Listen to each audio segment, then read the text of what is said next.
मैं आया भाई बाबू हाँ जी हाँ जी। क्या सिर्फ मैं नाम जानना चाहता हूँ मैं बहन। रानू राजपूत रानू राजपूत कहाँ से? इंदौर मध्य प्रदेश। इंदौर से। बहुत बहुत स्वागत है बहन जी। मैं मैडम से एक क्वेश्चन करना चाहूंगी, क्या सिर्फ अनपढ़ लोग ही रेप कर रहे हैं? पढ़े लिखे लोग भी रेप कर रहे हैं ना, तो ये एजुकेशन कहाँ से जिम्मेदार हो गया? ये हमारी मानसिकता है, ये आपकी गलत सोच है। कहीं ना कहीं नब्ज पे हाथ रखना पड़ेगा जी। नमस्ते बेटा, क्या नाम है? सुष्मिता। सुष्मिता, कहाँ से आई बेटा? मैं ये दिल्ली से ही हूँ। क्या काम करते हो? कुछ नहीं करती। किस क्लास में हो? क्लास में नहीं, मेरी शादी हो गई है। शादी हो गई? क्या उम्र है तुम्हारी? मेरी 19। 19। जी।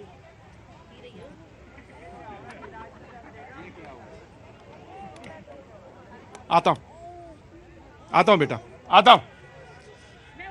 सामने ही सवाल खड़े रहते हैं, सामने ही चीजें होती हैं, तलाशना होता है, बस देखना होता है। और मैं भी एक जगह आके चुप हो गया बस। मैंने कहा मैं आता हूं बेटा, लौटूंगा। किसके साथ आई हो? मैं अपने हस्बैंड के साथ आई हूँ। जी। आप हैं? क्या काम करते हैं आप? गाड़ी चलाते हैं जी। मैं आया जी। नीति कुछ कह रही थी। प्रतीक जी, डर कहाँ से आएगा? आप ही स्वास्थ्य मंत्री होंगे, आप ही गृह मंत्री होंगे, आप ही मुख्यमंत्री होंगे और आप ही प्रोटेस्ट कर रहे होंगे। तो या डर पार्लियामेंट कहाँ में से आएगा? अगर आपके नेता करते हैं तो आप बोलते हैं कि डीएनए कराओ, विक्टिमाइजेशन ऑफ द विक्टिम। आप 12 साल की बच्चे की कैरेक्टर असैसिनेशन करते हैं तो डर कहां से आएगा? आप बोलते हैं कि लड़के हैं, लड़कों से गलती हो जाती है, रेप कर दिया तो फांसी की सजा सुनाओगे, और आप उनके साथ खड़े होते हैं तो डर कहां से आएगा? आप बोलते हैं लड़की हूं, लड़ सकती हूं, लेकिन वो लड़की मणिपुर जाती है, लेकिन वो कन्नौज नहीं जाती, वो कलकत्ता नहीं जाती, तो डर कहां से आएगा? डर का जवाब ये जो सियासीकरण करते हैं रेपिस्ट का, वहां से डर निकलेगा। राइट। मैं आ गया बिल्कुल उतनी दूर। अच्छा, कोशिश तो करनी पड़ेगी। आता हूं भाई। बोलो भाई। हाँ सर, मैं डॉक्टर मुलानी हूँ। हाँ जी डॉक्टर साहब नमस्कार, आगे आ जाइए जी। हम दोनों डॉक्टर हैं सर, हस्बैंड एंड वाइफ। दोनों का पहले मैं अभिनंदन करता हूं, बहुत बहुत स्वागत करता हूं। और जैसा भाई ने कहा था यहाँ पे कि मैं शर्मिंदा हूं निश्चित तौर से। हाँ सर, डॉक्टर कदीर मुलानी हूँ, सोलापुर महाराष्ट्र से। मेरा एक कहना है सर, इसमें जो है ना डिबेट होनी चाहिए, बस गिल्टी है कि नॉट गिल्टी है, लेकिन इसमें सज़ा के प्रावधान में जो है ना उसमें डिस्कशन नहीं होना चाहिए कि सज़ा क्या दी जाए। सज़ा एक ही रखनी चाहिए और वो एग्जीक्यूट होनी चाहिए लास्ट वाली। और दूसरी बात ये है सर, उसमें कई बार जो है ना एक मेंटली इल है ऐसे बोल के सर्टिफिकेट वगैरह निकाल लेते हैं। कोई भी मुकदमा चले, कितनी भी बुरा हाल हो सामने वाले का, लास्ट में रेप हो या मर्डर हो, जो भी हो, बच्चों का अब्यूज हो, लास्ट में बोलते हैं कि भाई मेंटल। मैं आपकी एक बात से बिल्कुल सहमत हूं। बहस कितनी भी कर लीजिए, बहस जितनी करना हो करिए, आपके पास तर्क होंगे, तर्क के साथ कुतर्क होंगे, बहुत अच्छे लॉजिक्स होंगे, लेकिन इस पे कोई बहस ना हो, इस पे सबकी एक सहमत हो कि उसकी सजा कठोरतम मतलब कठोरतम होनी चाहिए। डॉक्टर आप कुछ कहना चाहेंगे? Want to add something? Mentally illness जो है सर, उस मेंटल और उसके बहाने नहीं खोजे जाने चाहिए। मेंटल हेल्थ उनकी खराब थी, उसकी मानसिक दशा, हाँ ठीक है, कानून में उसके प्रावधान है। वकील साहब ने तुरंत हाथ उठा दिया कि कानून में उसके प्रावधान है कि अगर मानसिक स्थिति है वो। हाँ जी सर, कोई सॉल्यूशन नहीं है। गोली मार फांसी कोई सॉल्यूशन नहीं है, गोली कोई सॉल्यूशन नहीं है। उस आदमी का एकदम कनेक्शन काट देना चाहिए, फिजिकली, फाइनेंशियली और सोशली। उस आदमी का कनेक्शन काट देना चाहिए। जब इन्होंने कहा, जब मैं रुकिए, कितने समझदार लोग हैं, और कितने, मैं आ रहा हूं बेटा, खड़े रहो, कितने समझदार लोग हैं और कितने चरित्रवान लोग खड़े हैं। मुझे तो बड़ा अच्छा लगा, बहुत अच्छा लगा कि मुझे मेरा सर्टिफिकेट तो मिल गया। सामने कहा कि उसका काट देना चाहिए और सारे के सारे लोग मुस्कुरा रहे थे। पूरा सेंटेंस नहीं हुआ था। सजा तो वो भी है सजा तो वो भी है, हुजूर आली, सजा तो वो भी है, लेकिन यहां के प्रावधान में नहीं है वो।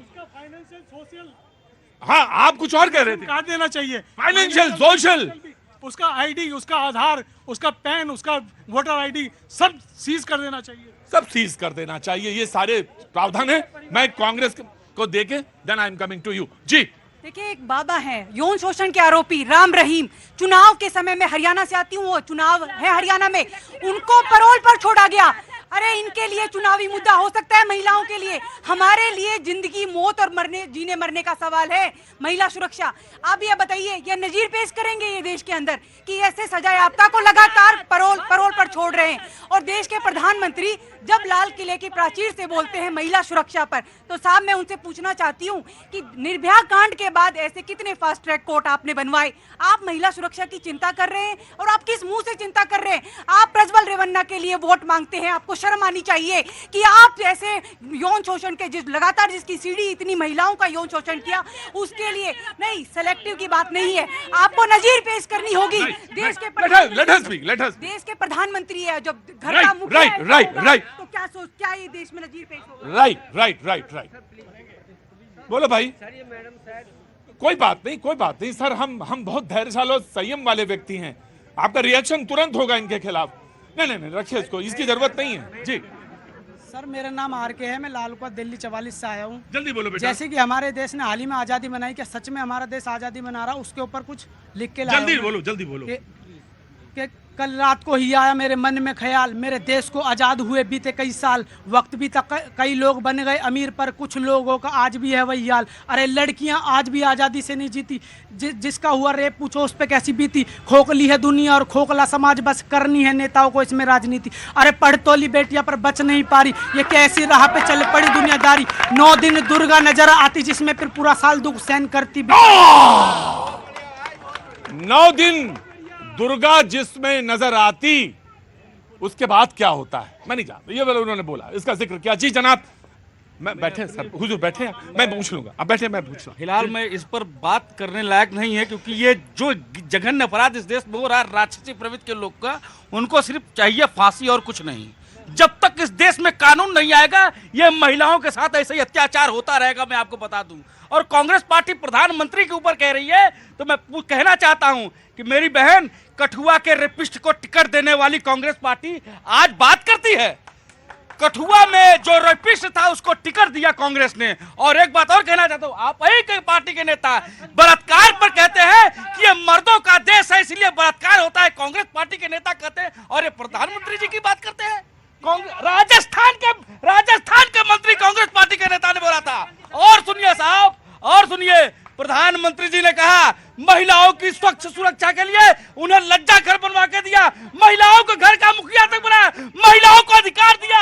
आपने हमेशा महिलाओं को शोषण किया है।